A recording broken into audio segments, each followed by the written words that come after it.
नमस्ते अस्तु विद्युते नमस्ते अस्तनिधवे नमस्ते भगवन्नस्तु यतः स्वः स्वमीहसे। अधर्म का निवारण, धर्म का विस्तार। ओम एता विश्वा शौनातु तुमा कृषे स्वयं सूनो सहसोयानि दधिसे वरायते पात्रं धर्मणे तनायजो मंत्रो ब्रह्मोद्यते वचः।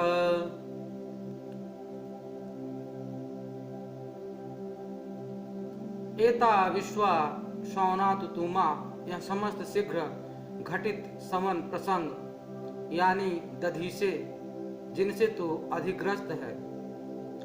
स्वयं कृषे, तूने स्वयं कृषे है, जोते बोए हुए। सहस सुनो, हे अतिशय सहनशीलता के पुंज। बराय उत यतम, अधर्म के निवारण के लिए उद्यत। ते पात्रम यज्ञम मंत्रम ब्रह्मा वचः धर्मणो तना, तेरा पात्र यज्ञ मंत्र ब्रह्म वाणी, ब्रह्म वचः धर्मणो तना, धर्म के विस्तार के लिए हो। ऋग्वेद के दशम मंडल 50वें सूक्त की एक विशिष्टता यह है कि इस सप्तर्ष सूक्त का मंत्र दृष्टा ऋषि और देवता अर्थात विषय एक ही है। मानो ऋषि कोई और विषय न लेकर अपनों से अपनी बातें कर रहा हो। प्रत्येक मंत्र में अकाट्य सत्य, अनुकूल सच्चाई है, जिसको ऋषि ने साक्षात करके रखा है। हम सब देख रहे हैं कि समस्त विश्व में बड़ी तेजी से घटनाएं घट रही हैं, परिवर्तन हो रहे हैं। यह कोई नई बात नहीं। सृष्टि के आदिकाल से लेकर सृष्टि पर्यंत घटना चक्रों को, परिवर्तनों की गति को न कोई रोक पाया है, न कोई रोक पाएगा। सारा संसार ही परिवर्तनशील है, सब कुछ गतिमान है। हो भी क्यों न, एक चेतन सत्ता परमेश्वर है और इस अखिल ब्रह्मांड को धारण किए हुए है और सृष्टि नियमों के अनुसार इसको गति प्रदान कर रहा है।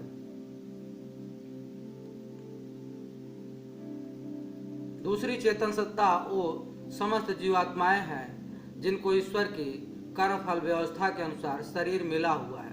भूतल पर समस्त मानव देहधारी कर्म करने में स्वतंत्र हैं। परमेश्वर की ओर से कहीं कोई बाधा नहीं।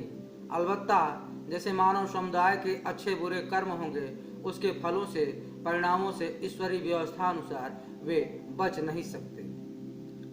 उपरोक्त सत्य को हृदयंगम करने से यह स्पष्ट हो जाता है कि संसार में प्रतिदिन जो भी अच्छा बुरा तेजी से घट रहा है, उसके लिए मानव समुदाय ही उत्तरदायी है। ईश्वर को निष्प्रिय, निर्लेप, निष्काम, निर्मोही, नित्य पवित्र सृष्टि का कर्ता, धारणकर्ता और विधाता है। ईश्वर यदि महान और ज्येष्ठ है तो अपनी सामर्थ्य, शक्तिमत्ता और सर्वज्ञता से, जिसकी तुलना में मानव निश्चय ही अल्पज्ञ है, फिर भी विचारशील मानव की उपलब्धियां उसके चिंतन, मनन, तप और प्रभु कृपा के फलस्वरूप कम नहीं। साहित्य, संगीत, कला, विज्ञान, प्रौद्योगिकी के क्षेत्र में उपलब्धियां अनादिकाल से मानव मस्तिष्क की ही देन है। परंतु इससे भी इनकार नहीं किया जा सकता कि अनादिकाल से अनाचार, अत्याचार, हिंसा, शोषण, अन्याय, आतंक और अन्य नाना प्रकार के अपराध, पाप, कर्म भी मानव मस्तिष्क की ही उपज है। देव और असुर, आर्य और दस्यु, अच्छे और बुरे, धर्मात्मा और पापी मनुष्य हर काल में, हर समय में रहे हैं और रहेंगे। इसी प्रकार नेकी और बदी, सत्य और असत्य, पुण्य और पाप संसार में हमेशा था और रहेगा। हाँ, मात्रा या अनुपात का अंतर विभिन्न कालों में हो सकता है। वेद यह बताता है कि संसार में अच्छा बुरा परमात्मा की मर्जी से नहीं होता, इंसान ही इसके लिए जिम्मेवार है। मुश्किल यह है कि वेद को छोड़कर बाकी जितनी भी आस्तिक समाज की पुस्तकें हैं, सब यही प्रचार करती हैं कि जो होता है ईश्वर की मर्जी से होता है। मिसाल के तौर पर देखें, यह दोहा, जाको प्रभु दारुण दुख देही ताकि मत पहले हर लेही, और कुरान शरीफ की यह आयत, मैं यसाम अल्लाहु यूज ली लहू व मैंसा यज अलहू अला सराती मुस्तकीम। सूरत अनआम आयत 39। अल्लाह जिसको चाहता है जिल्लत देता है, जिसको चाहता है इज्जत देकर ठीक रास्ते पर लगा देता है। व्यवहार में भी यही देखने को मिलता है कि इंसान सफलता का श्रेय अपनी बुद्धि, अपने पुरुषार्थ, अपने परिश्रम को देता है, किंतु असफलता के लिए भगवान की मर्जी कहकर अपने आप को साफ बचा जाने का प्रयास करता है। वेद का दृष्टिकोण यह है कि संसार में प्रत्येक घटना तथा अपने प्रत्येक कार्य के लिए और कार्य परिणाम के लिए मनुष्य ही जिम्मेदार है। संसार में यदि धर्म है, सत्य है, दान है, दया है, परोपकार की भावना है, तो वह भी मानव समाज, श्रेष्ठ मानव समाज की बदौलत है। और यदि संसार में ईर्षा, द्वेष, घृणा, आक्रोश, हिंसा, अनाचार, व्यभिचार, भ्रष्टाचार आदि दूषित वृत्तियां व्याप्त हैं, तो वह भी मानव समाज, पतित मानव समाज की बदौलत है। संसार में सर्वत्र रोज ही कुछ न कुछ घट रहा है, अच्छा भी, बुरा भी, उचित भी, अनुचित भी, और संसार ही क्यों हम देहधारियों के अंदर भी घट रहा है और बाहर भी, घर में भी, समाज में भी, देश में, राष्ट्र में, पृथ्वी पर सर्वत्र सब जगह कुछ घटनाएं तो इतनी तेजी से घटती हैं कि उस तूफानी तेज की हम कल्पना भी नहीं कर पाते।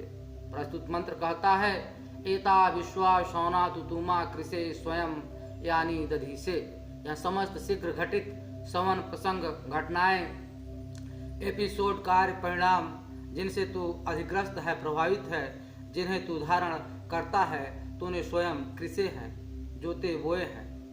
अच्छी कल्याणकारी घटनाएं घटी हैं, वे भी तेरी खेती है, और जो बुरी, दुखद, अशुभ, दर्दनाक घटनाएं हुई हैं, वो भी तेरी ही खेती है। मनुष्य यदि इस सत्य सनातन वैदिक सत्य को हृदयंगम कर ले तो एक बात निश्चित है कि मनुष्य और ईश्वर के बीच में कभी दरार नहीं आएगी। कुछ भी अप्रिय हो जाए वह परमात्मा को बुरा भला नहीं कहेगा, और जब मनुष्य को ईश्वर से कोई शिकवा शिकायत न होगी तो वह परमात्मा से विभक्त नहीं होगा, भक्त ही बना रहेगा। ईश्वर की अटूट भक्ति में ही आनंद है, मोक्षत्व है। यहाँ दो शब्द बहुत ही महत्वपूर्ण है, एक तुतुमा और दूसरा कृषे। तुतुमा के अर्थ है शीघ्रगामी, वेग से घटने वाला। संसार परिवर्तनशील है, परिवर्तन में गति स्वाभाविक है। परिवर्तन का मतलब है जो एक अवस्था में न रहे और एक अवस्था से दूसरी अवस्था में जाने के लिए गति जरूरी हो जाती है। मनुष्य स्वयं परिवर्तन चाहता है, अतः गति करता है। हर परिवर्तन अनुकूल होगा या प्रतिकूल, अच्छा होगा या बुरा होगा, यह तो परिवर्तन के बाद ही सामने आता है। पर परिवर्तन के लिए गति और गति के लिए चेष्टा आवश्यक है। यह चेष्टा ही कृषि शब्द से सिद्ध होती है। खाली पड़ी धरती पर यदि लहलहाती फसल उगानी है तो चेष्टा करनी ही पड़ेगी। यह चेष्टा ही कृषि कार्य है, और कृषि के बारे में तो यह प्रसिद्ध ही है, जैसा बोओगे वैसा काटोगे। यदि बोया पेड़ बबूल का तो आम कहाँ से आएंगे। परिवर्तन सुखद हो, इसके लिए आगे मंत्र में बड़ी सुंदर बात कही है, पर उससे पूर्व मनुष्य मात्र के लिए एक संबोधन है। सहसह सुनो, हे अतिशय सहनशीलता के पुंज, मानव की सहनशीलता ही उसकी शक्ति है। इस सहन शक्ति की बदौलत वह हर परिवर्तन को, चाहे वह सुखद हो या दुखद, सह पाता है। उसी सहनशील मानव को मंत्र दृष्टा ऋषि बता रहे हैं। पते की बात, एक बराए उत्यतम, दुखद स्थिति के निवारण के लिए उठ, यत्न कर, उद्यत हो। दुखद, कष्टदायक, पीड़ाजनक स्थिति अधर्माचरण का परिणाम है, चाहे वह आचरण इस जन्म का हो या फिर पूर्व जन्मों का हो। मनुष्य के व्यक्तिगत जीवन में और मानव समुदाय के व्यवहारिक जीवन में जितना अधर्म होगा, जितना जीना उतना ही बद से बदतर हो जाएगा। आज ही क्या, कई शताब्दियों से संसार में स्थिति यह हो रही है कि सर्वत्र अधर्म का ही बोलबाला है। अनेकों स्थान पर तो धर्म के नाम पर निरंतर अधर्म हो रहा है। हरे हरे वृक्ष, वनस्पति, पशु पक्षी, यहाँ तक कि नर बलि भी धर्म के नाम पर कितने ही देशों में दी जा रही है। मत मतांतर बड़े हैं किंतु धर्म कहीं नहीं है। पाप, अनाचार, अत्याचार, घृणा, द्वेष, हिंसा, आतंक, अन्याय, दुर्गुण, दुर्व्यसन, दुष्टताएं समस्त विश्व में अधर्म के प्रसार और व्याप्ति की देन है। समस्याएं अनेक हैं, उपाय एक है, जो मंत्र दृष्टा ऋषि कहते हैं। अधर्म का विनाश धर्म की संस्थापना और विस्तार से पहले अधर्म का निवारण अर्थात विनाश जरूरी है। भवन बनाने से पहले जैसे भूमि से झाड़ झंखाड़ पूर्णतः साफ कर उसको समतल करना आवश्यक है, उसी प्रकार धर्म का विस्तार करने से पहले अधर्म का सफाया करना आवश्यक है। यहाँ यह भी ध्यान रखना चाहिए कि हर चीज के दो पहलू होते हैं, एक सकारात्मक पॉजिटिव और दूसरा निषेधात्मक निगेटिव। विद्युत का लाभ उठाना है तो मात्र पॉजिटिव करंट को प्रवाहित करने से काम नहीं चलेगा। निगेटिव और पॉजिटिव दोनों धाराएं जब संयुक्त होंगी तभी विद्युत का उपयोग हो सकेगा। यही बात धर्म के विषय में लागू होती है। उदाहरणार्थ, धर्म का एक अंग है सत्य, मैं सत्य ही बोलूँगा। यह धर्म का सकारात्मक पॉजिटिव रूप है, पर यह अधूरा है।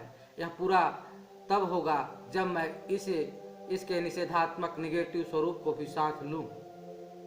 यहाँ सत्य के संबंध में निषेधात्मक रूप यह है कि मैं यह प्रण करूं कि अन्यों को भी असत्य नहीं बोलने दूंगा, उनसे भी सत्य बुलवा कर ही रहूंगा। यदि मैं निषेधात्मक स्वरूप को साथ लेकर नहीं चलूंगा तो यकीन मानिए मेरे एक अकेले के सत्याचरण का कोई प्रभाव नहीं होगा। उस समाज में जहाँ 99% का आचरण सर्वथा असत्य पर आधारित हो, इस 99% में कम से कम 75% लोगों को यदि मैं अपने सत्य का अनुयायी बना लूं तो सत्य में जयते सत्य का वर्चस्व बढ़ेगा। पर वेद में कोई प्रतिशत नहीं चलता। वेद का तो आदेश है अधर्म का पूर्णतः निवारण, जिसके लिए हमें उद्यत होना होगा। धर्म को यदि बचाना है, धर्म को यदि जीवित रखना है, धर्म की यदि रक्षा करनी है तो अधर्म का नाश व्यक्तिगत, सामाजिक और राष्ट्रीय जीवन में अत्यंत जरूरी है। पर यह संभव तभी है जब मनुष्य पहले धर्म और अधर्म को, ऋत और अनृत को, सत्य और असत्य को, पुण्य और पाप को ठीक से समझता हो। इसके लिए वेद, स्मृतियाँ, सदाचार और जो अपनी आत्मा को प्रिय सही लगे, इनसे बढ़कर कोई और कसौटी नहीं हो सकती। मनु महाराज के शब्दों में कहें तो कुछ इस प्रकार से कह सकते हैं, वेदः स्मृतिः सदाचारः स्वस्थः च प्रियमात्मनः एतच्च चतुर्विधं प्राहुः साक्षात् धर्मस्य लक्षणम्। अगली बात जो मंत्र में कही गई है वह भूमि को तैयार कर लेने के पश्चात बीजारोपण की है, जिससे धर्म का विस्तार हो सके। धर्मो रक्षति रक्षितः, मनुस्मृति रक्षा किया हुआ धर्म ही मनुष्य की रक्षा करता है। धर्म की रक्षा होती है और धर्माचरण और धर्म प्रचार से। पहली बात यह कि धर्म मनुष्य के जीवन में आना चाहिए और दूसरी बात यह कि धर्म को दूसरों के जीवन में भी उतारना चाहिए। इसके लिए मंत्र में 5 साधनाएं बताई गई हैं। ते पात्रम यज्ञ मंत्र ब्रह्मा वच धर्मणो तना। तेरा पात्र यज्ञ मंत्र ब्रह्मा और वाणी धर्म के विस्तार के लिए है। यह जो शरीर है न मनुष्य का, जिसको धर्म का प्रथम साधन माना जाता है, शरीर माध्यम खलु धर्म साधनम, यह धर्म वेदी है। इसमें उल्टे कलश के समान जो यह सिर है यही पात्र है। सारी ज्ञानेंद्रियां और बुद्धि तंत्र इसी पात्र में है। यह पात्र यदि शुद्ध और पवित्र है तो धर्म में आएगा और फैलेगा। ब्रह्म यज्ञ संध्या में इसीलिए मार्जन क्रिया में 2 बार सिर की पवित्रता के लिए प्रार्थना और तदनुरूप कार्य है। ओम भव पुनातु शिरसी और फिर दोबारा ओम सत्यम पुनातु पुनः शिरसी। सिर पवित्र हो तो विचार पवित्र, विचार पवित्र हो तो आचार पवित्र, आचार पवित्र हो तो व्यवहार पवित्र। व्यवहार वह प्रथम कसौटी है जिससे धर्म जाना और पहचाना जाता है। धर्म की दूसरी कसौटी है यज्ञ। श्रेष्ठतम कर्म, सबसे बड़ा यज्ञ जीवन यज्ञ है, जिसमें आत्मा यज्ञ करता है, शरीर समिधा है, ब्रह्म धृत है और सुगंधित पुष्टिकारक मिष्ट और रोगनाशक कर्म वे हबियां हैं। जैसे यजमान आहुति देता है, जहाँ यज्ञ है वहाँ धर्म है और जहाँ धर्म है वहाँ यज्ञ है। यज्ञेन यज्ञमय जंत देवास्तानि धर्माणि प्रथमान्यासनम। ऋग्वेद विद्वान यज्ञ से ही यजन करते हैं, तब होता है धर्म का विस्तार। धर्म की तीसरी कसौटी है मंत्र। मनुष्य वही कहता है जो मननशील है और जिसका मनन किया जाता है उसे कहते हैं मंत्र। मंत्र नाम है विचार का, अर्थात सत्य असत्य का विचार। विचार से ही प्रत्येक समस्या का समाधान निकल सकता है। विचार ही मनुष्य को, समाज को, राष्ट्र को बनाते हैं। सही विचारधारा कल्याणकारिणी होती है, जबकि गलत विचारधारा से अनिष्ट ही अनिष्ट होता है। वेद में इसलिए कहा है, समानो मंत्रः समिति समानी समान मनः सह चित्तमेषां समानो मंत्रमभि मंत्र एवः समानेनो हविषा जुहोमि। विचार समान हो, समान विचार के लिए समान मन और समान हृदय वाला होना भी जरूरी है।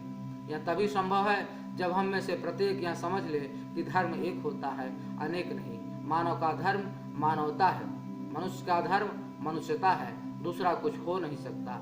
एक मानव धर्म और एक समान विचारधारा से ही अभ्युदय और निश्रेयस की सिद्धि निश्चय है।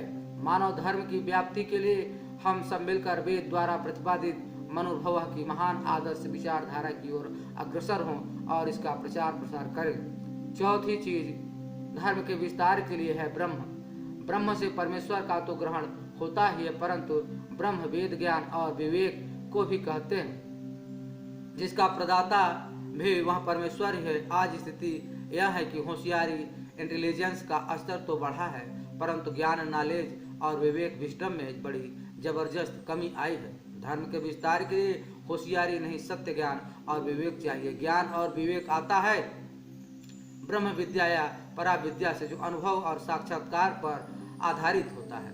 ज्ञान विवेक और साक्षात्कार के लिए जरूरी है स्वाध्याय, सत्संग और साधना। धर्म का विस्तार इन्हीं से होना है। पांचवी चीज है वच अर्थात वाणी। धर्म का विस्तार जितना जीवित शब्दों से हो सकता है उतना लिखित से नहीं, पर इसके लिए वाणी की साधना जरूरी है। वाणी सत्य हो, मधुर हो, हितमित और प्रासंगिक हो, शिष्ट और समाधानकारक हो। धीर और बुद्धिमान लोग मन से वाणी को शुद्ध करके ही प्रयोग करते हैं। भद्रेशाम लक्ष्मीर निर्हिताधिवाची। ऐसे लोगों की वाणी में कल्याणकारी लक्ष्मी विराजती है। संसार में अन्य देहधारियों से मनुष्य को उच्च स्तर पर बैठाने वाली यह पांच चीजें हैं: मस्तिष्क, कर्म, विचार, विवेक और वाणी। मंत्र का स्पष्ट निर्देश है कि इनका प्रयोग धर्म के विस्तार के लिए हो। जो सत्य है उसको मानना, मनवाना और जो असत्य है उसको छोड़ना, छुड़वाना। अधर्म के निवारण और धर्म के विस्तार के लिए अभिष्ट है सहनशीलता। मनुष्य का गुण है, पर अधर्म को सहते रहना मनुष्य का धर्म नहीं है। मनुष्य अपना सर्वस्व अधर्म और अन्याय के निवारण और धर्म के विस्तार के लिए अर्पित करे, जिससे सुखद कल्याणकारी सौनों की शीघ्रता शीघ्र वृद्धि हो सके। यही इस मंत्र का आशय है। स्वामी दयानंद जी ने का भी कथन कुछ इसी प्रकार से है। मनुष्य उसी को कहना जो मननशील होकर आत्मवत अन्यों के सुख दुख और हानि लाभ को समझे। न्यायकारी बलवान से भी न डरे और धर्मात्मा निर्बल से भी डरता रहे। जहाँ तक हो सके वहाँ तक अन्यायकारी के बल की हानि और न्यायकारियों के बल की उन्नति सर्वथा किया करे। इस काम में चाहे उसका कितना भी दारुण दुख प्राप्त हो, चाहे प्राण भी भले ही जाए, परंतु इस मनुष्य रूप धर्म से पृथक कभी न होवे। आशा करता हूँ कि आपको हमारा प्रयास अच्छा लगा होगा और इसी प्रकार के मंत्रों का ज्ञान प्राप्त करने के लिए लाइक, सब्सक्राइब और शेयर करें।